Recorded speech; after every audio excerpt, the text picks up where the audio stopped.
Live from the podcast studio, this is from Long Distance Marriage with Rich and Andrea. We're a once long-distance couple who closed 5,000 miles of distance and are now happily married. We talk long distance, marriage and relationships.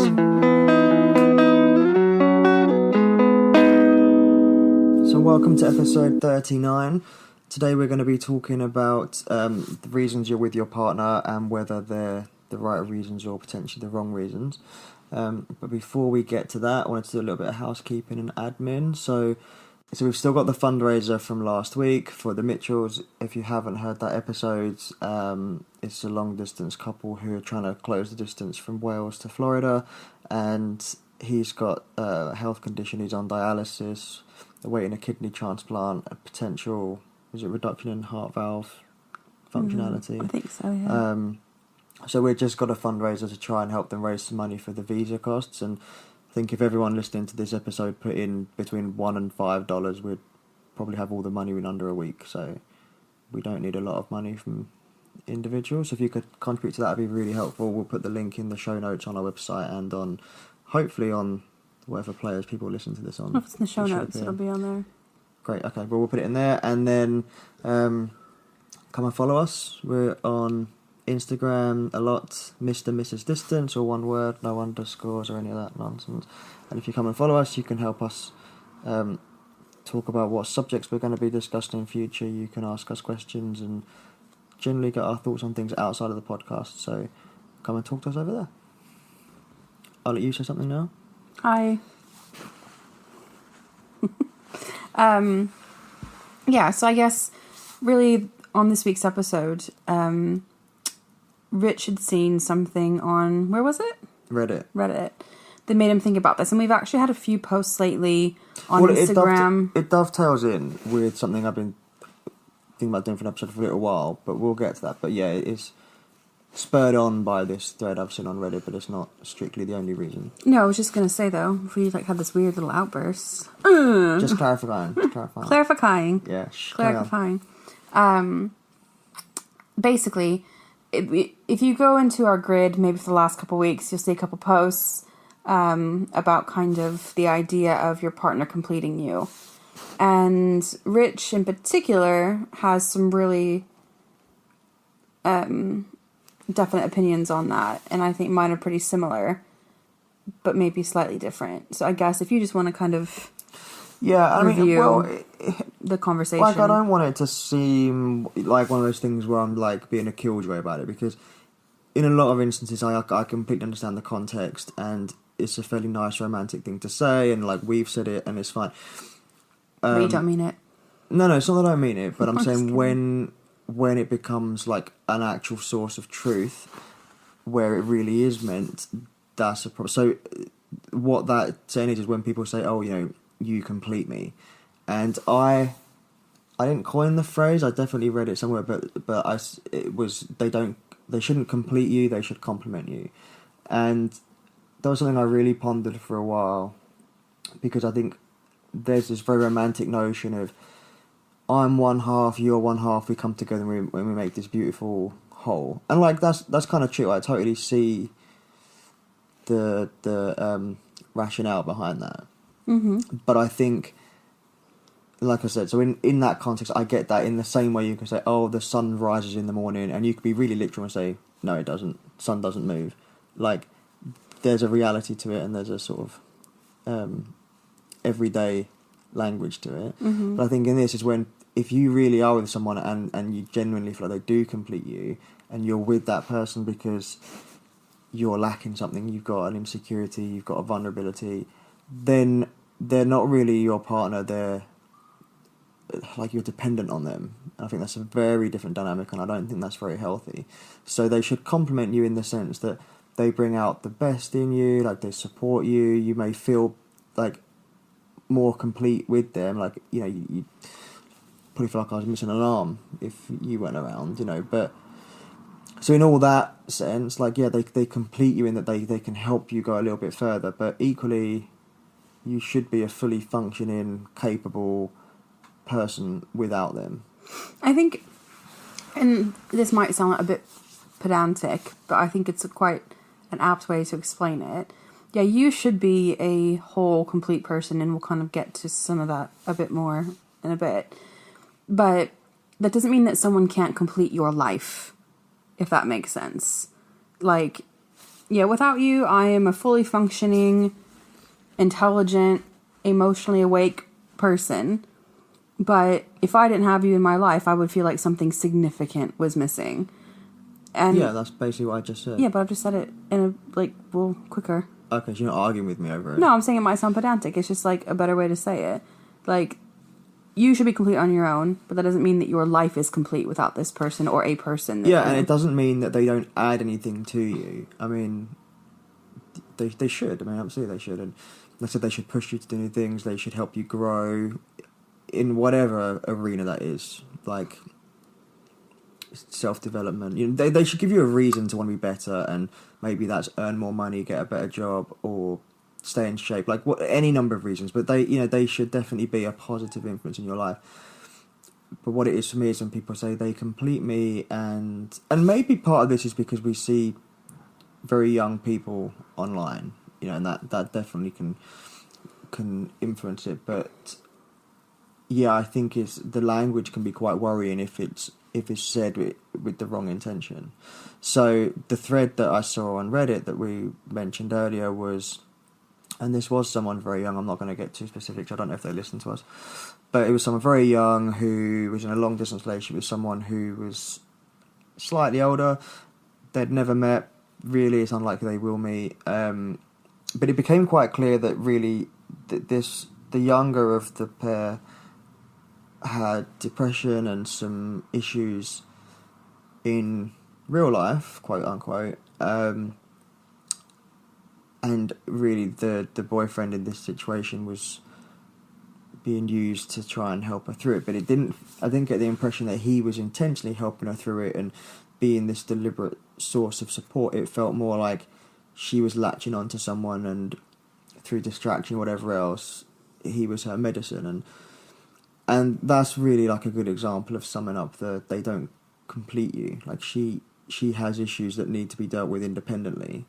And I think the sad thing in that situation is, especially when they're unlikely to meet, and he's kind of this faceless stranger, and, you know, we've said before, when you're in a long distance relationship, you miss out on conversations back home. You spend less time with friends and family. Yeah. So she's putting all this energy into this person because he's making her feel better about herself. And it's the kind of situation you can see in years down the line. She's going to look back and think, fuck, I missed out on a lot of my teens because I wasn't addressing those issues within myself. And so, yeah, that's an example of it being long distance. But you see this in, you know, no distance relationships too. Yeah, and I think it doesn't be mistaken for, oh, if you're not a complete person, you don't deserve love, or you don't deserve, you know, happiness, or you shouldn't have, you know, that missing part in your life. That's not at all what we're saying. I think that's important to highlight. Mm-hmm. It's more, if you've got stuff to work on, and let's be honest, 100% of us have something to work on in ourselves, then, you know, that needs to be a priority. And I think what that leads to is that, you know, if you're, and this is something else that we've been talking about a lot recently on Instagram, you know, if you're not taking care of yourself, if you're not in the right place, then you're not going to be as good of a partner as you otherwise could be. Yeah, I mean, it's not like you can't go into a relationship until you're perfect. And you've had years of therapy and whatever. But it's more that, look, have that self-awareness and think, I'm with this person because, yeah, I love them or they make me feel good, but not because they fill a hole that you should at least be working on filling yourself. I think that's it. It doesn't mean that you don't go into a relationship without being perfect. And I think the problem with being with someone because they fill a hole, obviously that doesn't mean, oh, you know, there's no one romantic in my life, they're filling that hole. That's fine. And obviously they're going to enhance your life if they're the right kind of person for you. But the problem, if you have like emotional, psychological, you know, scars and holes, first of all, filling that hole with someone, you know, that person could leave. And if you haven't addressed those issues, then you're going to... The hole someone else who's left you. Yeah, okay, well now that hole's bigger, that hole's more tender. I've been left... Not even... not even saying they leave you, you break up, something terrible happens and, they're whatever, they cannot be in your life at some point and they can't just be your crutch. Like, it's great that they're there to help you work through things, but you have to work on yourself because, you never, like, anything at any moment can be taken away from you in life. And if that goes, then where are you? You're back to square one. And two, if they are feeling a hole or a void within you, that's really unrealistic expectations to have of someone and can put a real strain on relationships if they're constantly expected to be the glue that holds you together or, whatever you want to call it. That's a very high standard to hold of someone and not fair. Yeah, I mean, you don't want to be a burden. It's not even that, it's just strain. Well, you could quickly become one. Yeah. And I don't like to use that term, though, because I think people with anxiety and depression often do feel like a burden. I feel like a burden to people a lot, so I don't like using that term because I think it's something that people...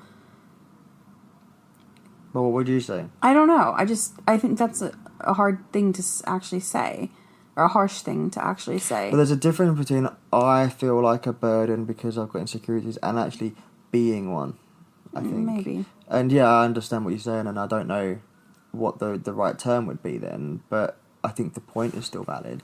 That if you're only with this person because they give you some sense of, like, validation, and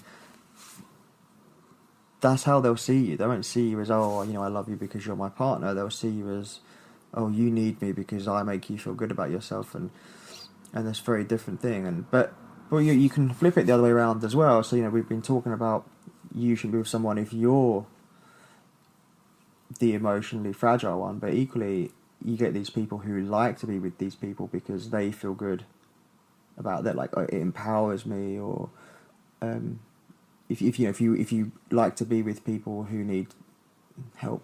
I think there's all very fine lines along it, though, isn't there? Because you fall in love with someone, or you start to get really intense feelings for someone.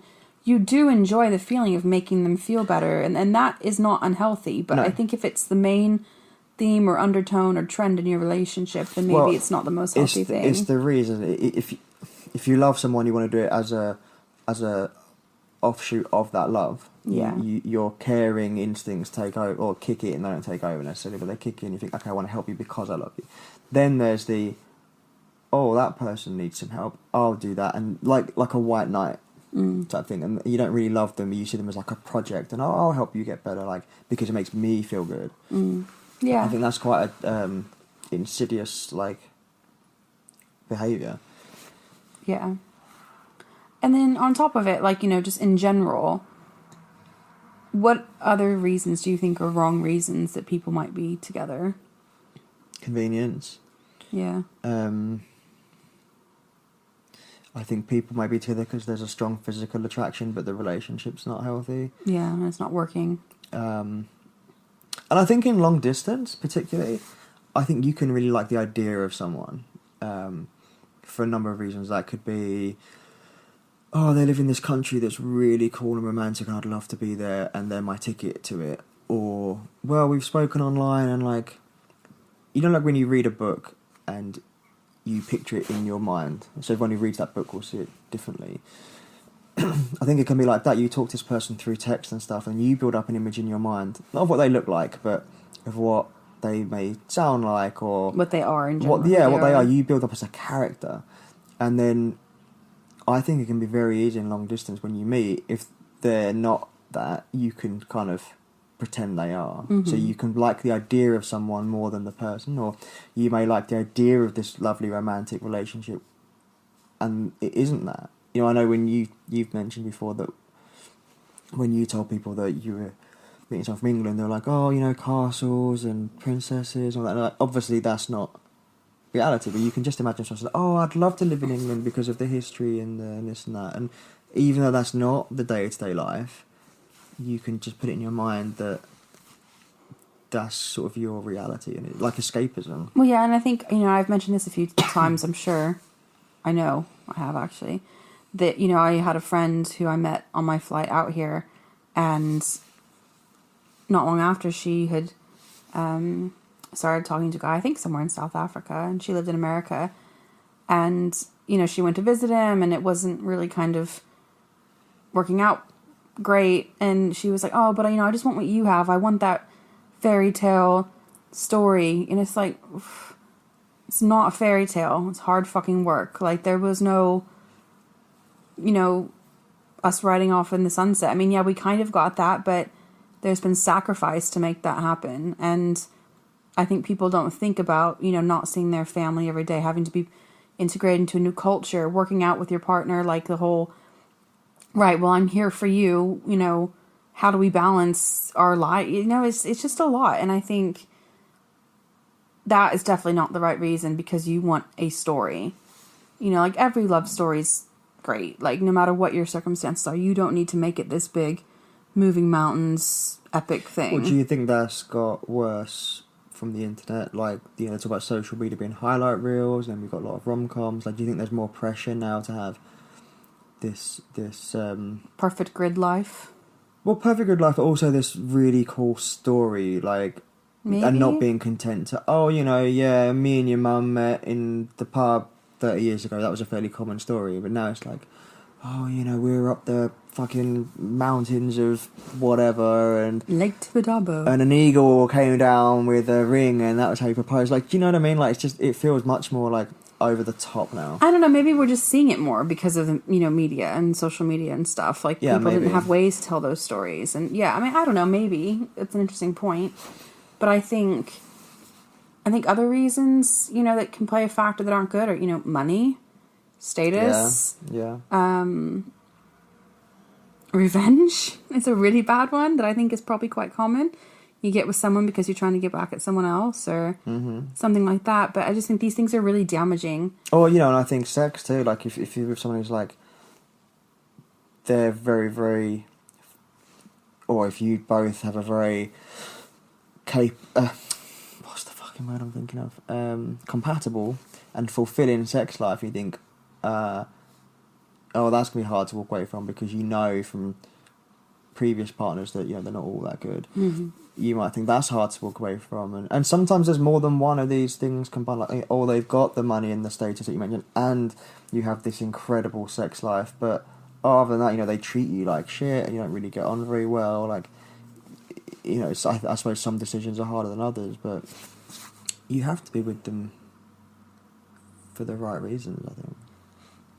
Yeah, you do.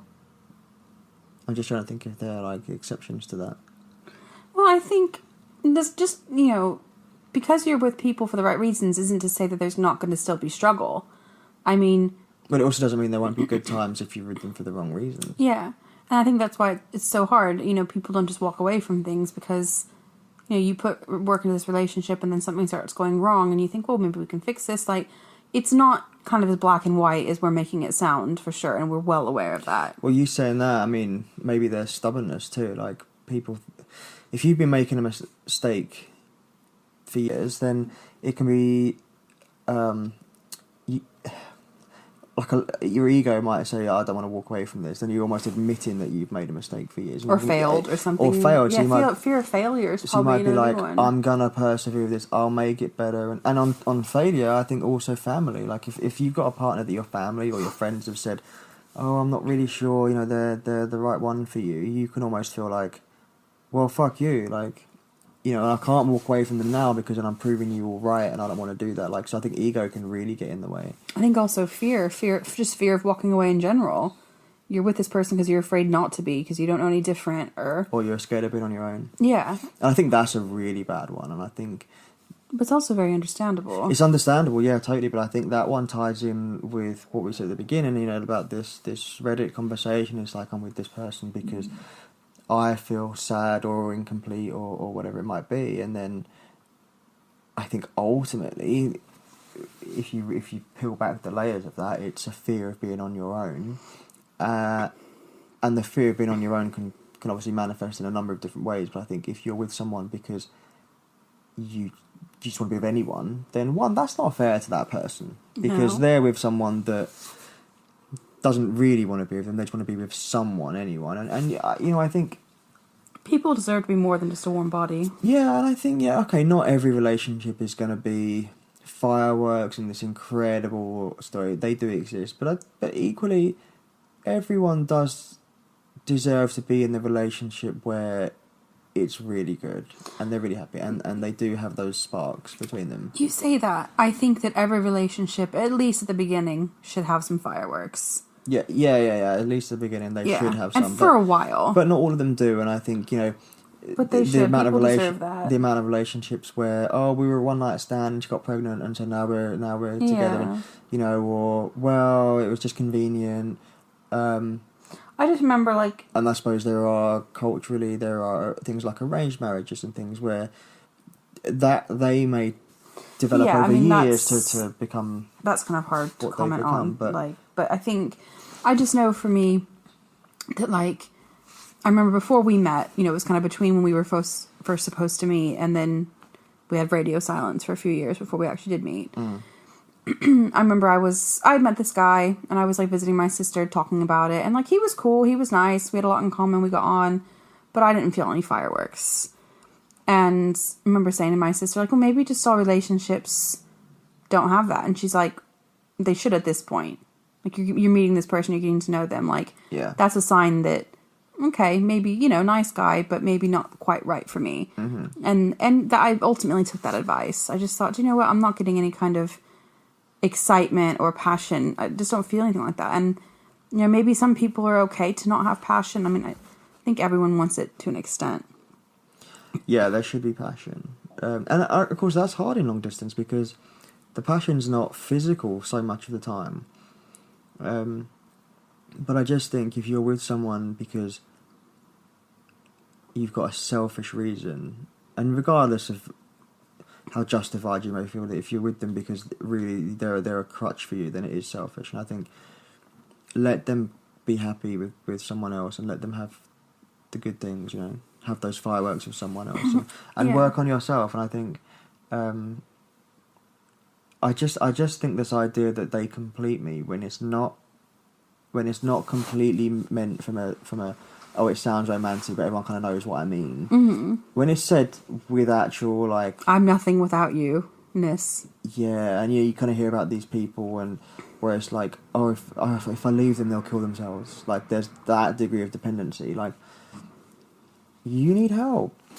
That's not what a partner's for. A partner isn't to take people who are just perpetually sad and empty inside and make them happy. That's not how it works. That's not what they're for, but it's also unrealistic. That's not what happens. So ultimately what happens is you'll just go for however many years pretending and feeling, I'm good, everything's as it's supposed to be, and then one day you realise, actually I haven't addressed any of those problems and she hasn't changed anything fundamentally for me. It's something you have to do for yourself.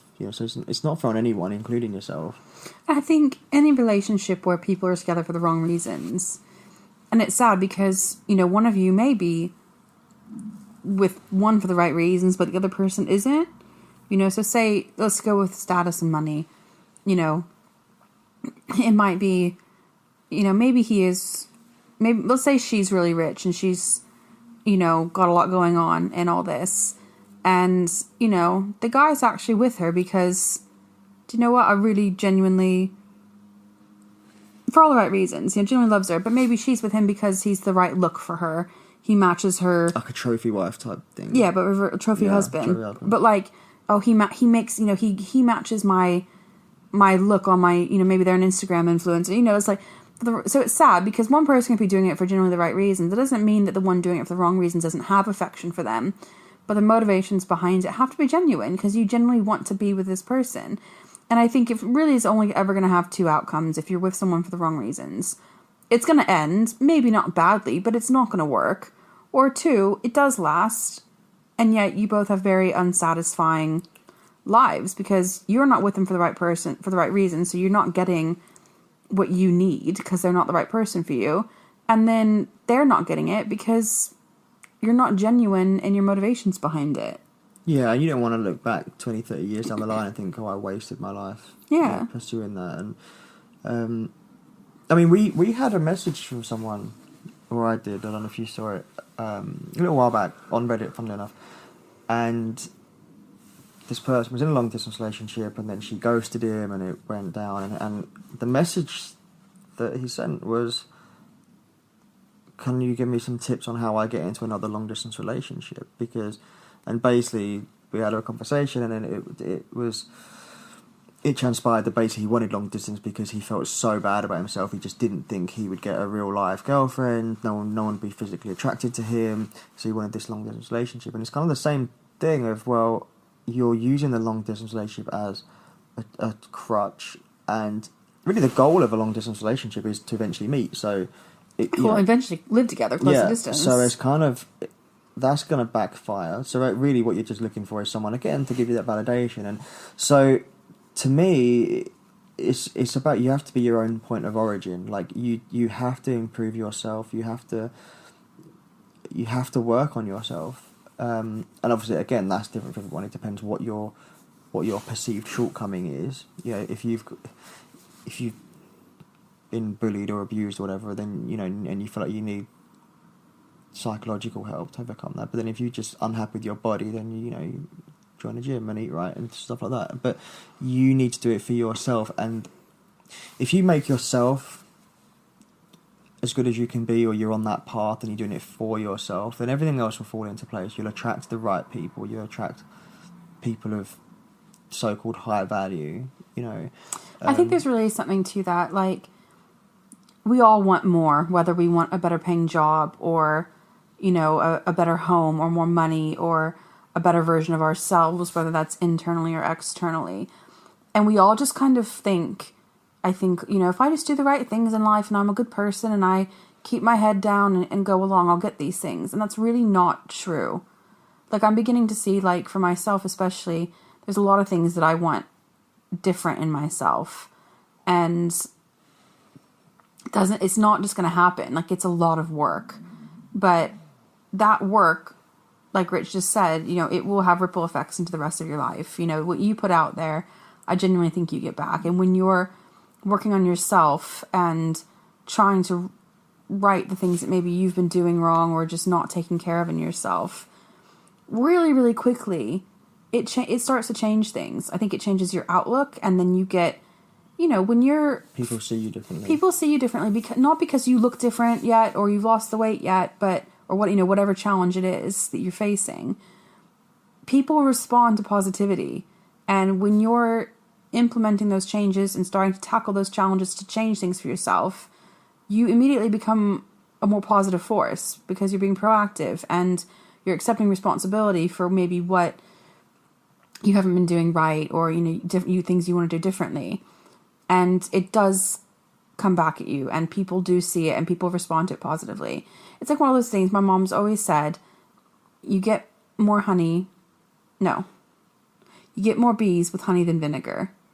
And so you put in sweetness and positivity out there, you're going to get more. You put something sour and bitter out there, you're not going to get anything. Yeah, and I think the question to ask yourself as well is, if you're thinking, I'm desperate to be with someone, is what kind of person do you want to be with? Because people are attracted to different things. If you're wandering around unhappy, perpetually negative, you don't look after yourself, you're not really invested in your own well-being, and just you complain about everything, you're not very likely to get someone who's motivated and upbeat and generally capable of helping you, because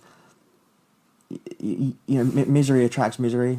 So if you're this person who's just wandering about, shuffling through life, everything's really shit, nothing's worth it, I don't like how I look, chances are you're going to then attract someone with the same mindset, and then you're going to just create even more misery and unhappiness between you, because you're both going to reinforce each other's opinions that, the world's terrible, everyone hates us, aren't I really, terrible, I can't get ahead in life because I'm being oppressed.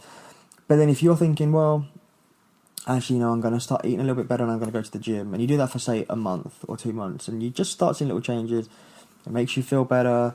I'm using this as a crude example. Obviously, if you need, if you've got to overcome traumas and things, then I'm not suggesting eating broccoli is going to make you feel better. No, but therapy. I'm using it as one example. But if you start putting in the work for yourself, then you will start to feel better, and then you'll start to attract people with a more positive mindset. who in turn will then help push you to feel better and achieve more, and then you push back to them the same, and it's like a game of tennis, and it goes on like that. And I think, but you're your own point of origin. You started doing that for yourself, to make yourself better, and then you start attracting this different caliber of people, rather than being that bottom rung of the ladder and thinking, I just need someone, I need anyone to validate me, and then you get someone who's not right for you. So just like, who do you want in your life, and how do I get them? That sounds very premeditated. It wasn't. It's off the cuff. Just like no, that. I mean like the thought process behind. Oh, that. I thought you meant my ending there. No. Yeah, it does sound premeditated, and I think it probably is. Like, the person who messaged us and says, "Tell me, how do I get into a long distance relationship? Where are these women hanging out?" It's like that's premeditated. That's like preying on them. Like, right, I'm going to find the women who want a long distance relationship because I'm too scared to go into the real world and find someone. Where the bitches at? Where the bitches at? But because but why? Like, take it back. I'm scared to go out and see a real woman because I think I'm ugly and unattractive, and I'm scared they're going to tell me that. Well, the answer to that is get in the fucking gym. Go get some grooming and styling. Work on your wardrobe a little bit. Generally, make yourself feel better. About how you look. It sounds like that is some internal problems as well. Do you know what I mean? But if you've identified it, that going to the gym or getting a haircut's not going to fix that. That's something you need to maybe seek out therapy or counselling to feel better about yourself. Yeah, maybe, but like self-esteem's a huge issue. Self-esteem is a huge issue, but equally, if you really are a physical mess, yeah, there's because the thing is, I think you can't always say this nowadays, I don't think, but yes, self-esteem is very important, but there are people who need to work on themselves. Yeah. So if you are one of those people, then the self-esteem can come as a result of the actions. So if you're like, I feel bad about how I look, make yourself look better and see if you feel better. If you look a lot better, obviously, you can get into the realm of body dysmorphia and eating disorders and things, and you're right, like that's a very different kettle of fish. I'm not suggesting join the gym and then get obsessed with it and just make healthy changes. Make healthy changes, like go to the gym a few times a week to do moderate exercise if you need to lose a bit of weight, or you want to improve your physique and eat better food. And if you're just there with lank, greasy hair, I feel like we need to go into a makeover montage or something from a rom-com. Yeah, but what I mean, like if you're just there, and if you can just see in the mirror that your appearance isn't great, you're sloppy, you've got ill-fitting clothes, and your hair's greasy, and there's no style to it, then yeah, go into the hairdressers, and changing your clothes can make a huge difference how you look and how you feel. Yeah. But then you gotta think, oh well, now I think some women might find me attractive. Yeah, I mean, I guess... Where are them bitches at? If there's things that you can take responsibility for, you need to. And some of that might be, physical changes like Rich has just mentioned, but sometimes I think it goes a lot deeper. And that's stuff that you also have to take responsibility for. So if you do have severe depression or that's making you feel that way... And the thing about depression is it can affect then how well you're taking care of yourself. Yeah, it can affect hygiene, it can affect motivation and stuff. So... Yeah. You need to start little, give yourself a little makeover or go get a new haircut, buy a couple, whatever give yourself a little push. But, if there's deeper problems in that, it's not going to solve it, and you need to get to the root of that, and that's probably going to be professional help. I think they can be symbiotic in that if the depressions make you not want to take care of yourself, yeah, that's very true and very real. But if you are able to put one foot in front of the other and start to look better, you can start to feel a little bit better. And not that that's going to cure your depression, but you're just doing what you can. And you just said it's about responsibility. I think that's true. And I think in this day and age, it's all too easy to say, it's not my fault, I'm going to do nothing, and I just need someone to tell me that's okay. And I think actually, we've got to be very careful, because you're right, if it's genuine depression and things and it's working against you, then I'm not talking about that. But I'm talking about if you just lazy or you don't care static and in place and in you're life. Just disinterested, and then you just say, someone validate me, I can't be bothered. Well, then take responsibility, put some nice clothes on, get a nice makeover, you know what I mean, make yourself feel nice. Yeah. And I think it's like I said a few minutes ago, we all think it'll all work out, it'll come to me, I'll figure it out, life will present me with what I need. It's not necessarily. You have to make a lot happen in your life, especially if you want it to meet the image of what the idea you had for your life. I think if we all think about when we were 10 years old, like for us, where we thought we'd be in our mid-30s, we're probably not quite there. There's work to do and stuff, and, you just can't hope that it's going to come to you. Yeah, and I think also, like, we've said multiple times that a relationship's a privilege, like someone choosing you to spend the rest of their life with, and you doing the same, and you living together and taking care of each other and supporting that person. Like, we each give a lot of energy to the other one. Mm-hmm. And that's a privilege. Like, to be, like, so... like, there's a lot of audacity in just saying, you'll do. Like, you should absolutely have to put in some investment up front and say, do you know what, yeah, I'm going to show you that I'm worth it, and I'll put an investment into myself. And obviously we didn't really think about that initially. We built our relationship differently and grew over time. But I'm saying, have the attitude of, yeah, I think I deserve you, or I'll make sure I feel like I deserve you, or... and I think that's what relationships are really good for, is giving someone a kick up the arse to say, oh, I need to raise my game here a little bit because you deserve better than what I am currently. I think that's what they're really good at in a lot of instances. Relationships. Yeah. And I think that's important because, like I said, if someone's choosing you and you respond to that by saying, yeah, I'm gonna just sit around eating pizza, playing video games all day, like, you, like, take it or leave it. Leave it. Yeah, and I think life's too short to be in a mediocre relationship.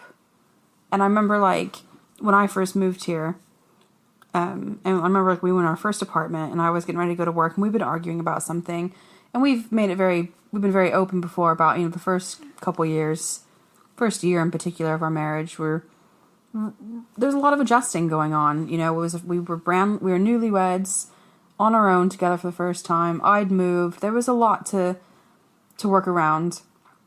And I know that I probably had some unrealistic expectations. I probably was still in the, oh, this is a romantic fairy tale type of thing. But I remember, whatever it was, I wasn't happy with how things were going. Obviously it wasn't, like, detrimental. We weren't going to break up. But it was like, this isn't what I expected, kind of thing. And I just said to you, you know what? If I wanted blah, I would have stayed in that shitty town. I would have married whoever, and I wouldn't have put myself through all this. I expect more. And that hit you. Mm-hmm. Not that you were probably being as bad as I made it out to be. I think emotions were just quite high.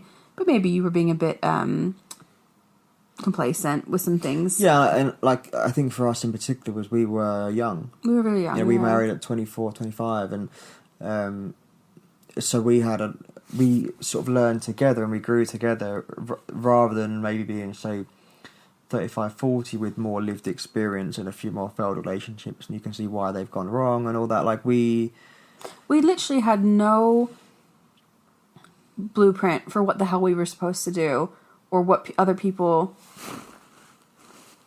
like us did or were going through. We had to wing it and we had to figure it out. We didn't have... if it existed, we were completely unaware of it, but we weren't part of any long-distance community where we could reach out and say, guys, like, how did you deal with this? And yeah. how did you... Because it's not just... Like, we'd had relationships and stuff before, and I'd lived with an ex, but it wasn't like, oh, how do you deal with someone who's left home on another side of the world and come here, and oh, we've got these bills, and we've got these extra responsibilities together, and all that is... we didn't have anyone, our parents, we didn't have anyone else to talk to. And the fact that we made it through, all that, trying to figure out what the fuck we were doing, visa, money, jobs, trying to get our life going, having to start out, like, there was a lot that we've been through, and I think, were we not together for the right reasons, we would not have made it. I don't think that, we've been through, like, terrible struggles and stuff, but I think it would have been enough to break a lot of couples. And yeah, that's a testament to the fact that we are together for the right reasons. We chose each other because we complement each other. We enhance each other. We push each other to be better. We bring the best out of each other. We laugh. We're best friends. We're wildly attracted to one another. It's all the right reasons.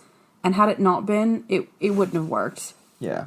And so I think particularly if you're in a long distance relationship, you know, you need to think about this. Like, oh shit, like why is this so important to me? And probably it'll be for all the right reasons. But in some cases, it may not be. And that's something you need to address. Okay, well, how do I... And that doesn't mean you can't salvage things. You know, you can shift your focus, you know, a bit and explore other areas of this person that might be the right reasons to be with them. I don't think that just because you got together for the wrong reasons doesn't mean that you don't stay together for the right reasons or shift your perspective to make things right. Yeah, or that you can't grow into it. Like, you know, I said about arranged marriages, they don't... My understanding is very limited. But I'm assuming that they don't tend to have all these fireworks at the beginning because they're not chosen based on the attraction like that, you know, and, oh, you make me feel this way. But from what I understand of it is, you know, that love develops and grows and then they create these incredible marriages. So, you know, there's not one size fits all. Yeah, and I think if we think back to the reasons that we got to where we are, you liked a picture of me, and I liked the idea that you were English. Yeah. Obviously, those were the reasons that intrigued us about each other. He thought I was pretty, probably not in quite those nice terms, weren't the thoughts that went through your head. And I thought, ooh, he must have a sexy accent, he's English. Those aren't the basis of our relationship. So we're not talking about what's attracted to you to each other initially. It's what you... And that goes back to what we were saying before about liking the idea of it. So if we'd met, or so to speak, and you're like, actually he's a dick, but I really like that he's British. Yeah. Being British is half of what makes you a dick. Yeah, exactly. So yeah, I just think it's always good to open up and think about why you're with this person, and even if you are with him for all the right reasons, you know, are you giving them what they need? Are you putting out the right reasons? You know, there's a lot to think about, and relationships are amazing because they're always evolving, they're always changing, and you constantly have the opportunity to improve them, no matter how long you've been together. You could always find a new way to be there for them, to make their life, you know, improved over certain ways. There's no end to it. It's genuinely what the two of you together choose to make it. Yeah. And I think that's a good place to... Yeah. So, I want to do one more little shout out for our fundraiser, because it's important. Okay. You know, they're a really deserving couple, aren't they? Yeah. And we I think just kind of fell in love with them. Yeah, and you know, we do encourage you to listen to episodes if you haven't, and yeah, everyone... I imagine a lot of people listen to this at a long distance, or they understand it, and so you know how hard it is anyway. And then if you've got some serious serious medical conditions thrown in there as well, but you know, I just want everyone to know that with the listeners that we get, if you listen to this and you donate between $1 and $5, pounds, whatever currency, we will have all that money raised within a week. And I think it all adds up. It'll all make a difference. Yeah, and I think I just want people to realise how quickly we can do this, how achievable it is, and it's not like we're not asking you to put $100 in. And if you can't put anything in, we'll just really appreciate if you can share it with other people, and you know, we'll let it snowball. Yes, please. What were you going to say? Just it all adds up. It all makes a difference. Okay. Yeah. Every bit, as Tesco says, every bit helps. Yeah. Every little helps. Every bit helps. Yeah. I don't even know it, and I'm trying to say it. Anything else you want to add? Nope. I'm good. All right. Bye.